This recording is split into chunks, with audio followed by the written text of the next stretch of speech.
Let me ask you something real quick. Have you ever noticed how it feels harder to start things now than it used to? Not big things, even small ones. Getting out of bed, starting work, reading a book, going to the gym, even replying to a message. You want to do these things. You know they matter, but your body just doesn't move. And the worst part? You feel guilty about it. You tell yourself you're lazy, undisciplined, unmotivated. But here's the truth most people never hear. Your motivation isn't broken. It's being quietly destroyed. And the weapon doing it is dopamine. Now, before you think, oh great, another dopamine video, slow down. Because this isn't about quitting your phone or becoming a monk. This is about understanding what's happening inside your brain so you can finally stop blaming yourself. Because dopamine was never meant to work like this. Dopamine is not happiness. It's not pleasure. It's anticipation. It's the chemical that says, this matters, go get it. Thousands of years ago, dopamine had one job, help you survive. You see food? Dopamine fires. You hunt, you move, you struggle, and then you eat. You bond with people, you explore, you learn. Dopamine came before effort, not instead of it. But modern life flipped the system upside down. Today, dopamine comes instantly. No effort, no struggle, no delay.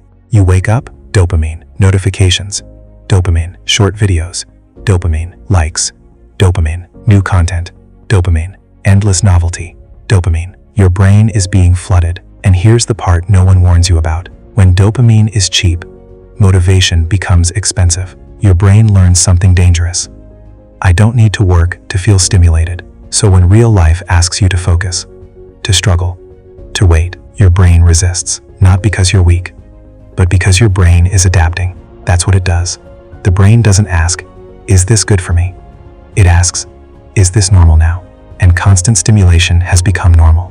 This is why starting feels painful. This is why boredom feels unbearable. This is why silence feels uncomfortable. Your brain isn't relaxed. It's understimulated relative to what it's used to. Think about it like this. Imagine drinking extremely sweet drinks every day. After a while, normal water tastes boring. Not because water changed, but because your taste system did. Same thing with dopamine. Real life is slow. Progress is slow. Results are delayed. But your brain has been trained for speed, so motivation dies quietly. And no one notices because it doesn't feel dramatic. It feels like procrastination, like fatigue, like burnout, like, I'll do it tomorrow. Now let's talk about something uncomfortable. Motivation doesn't disappear suddenly. It erodes, little by little. You stop enjoying deep work. You stop reading long things. You stop chasing long-term goals. You stop trusting your ability to focus. And slowly you start living in reaction mode. Scrolling instead of creating. Consuming instead of building. Watching instead of doing. And the scary part, your brain starts confusing stimulation with satisfaction. But they are not the same. Stimulation is loud. Satisfaction is quiet. Stimulation is fast. Satisfaction is slow. Stimulation feels good now. Satisfaction feels good later. And dopamine addiction steals the later. This is why finishing a project feels less exciting than scrolling. This is why success feels empty. This is why rest doesn't feel restful anymore. Your brain is tired, but it doesn't know how to stop, because stopping feels like withdrawal. And yes, that word matters. Because dopamine overload creates a cycle. High stimulation, low baseline. Low baseline, lack of motivation. Lack of motivation, more stimulation to feel okay. More stimulation, even lower baseline. It's not laziness, it's chemistry. And once you see this, something changes. You stop asking, what's wrong with me? And start asking, what has my brain adapted to? Here's another thing people don't talk about. Dopamine doesn't just affect motivation, it affects meaning. When everything feels stimulating, nothing feels important. Your brain stops assigning value correctly. Important tasks feel heavy. Trivial distractions feel irresistible. And this creates a strange emotional state where you're busy all day, but fulfilled by nothing. That's modern burnout. Not from too much work, but from too much stimulation with too little meaning. And the solution is not motivation hacks, not discipline quotes, not shaming yourself into productivity, because you can't shame chemistry into submission. What you need is retraining, not restriction. Your brain doesn't need punishment. It needs contrast.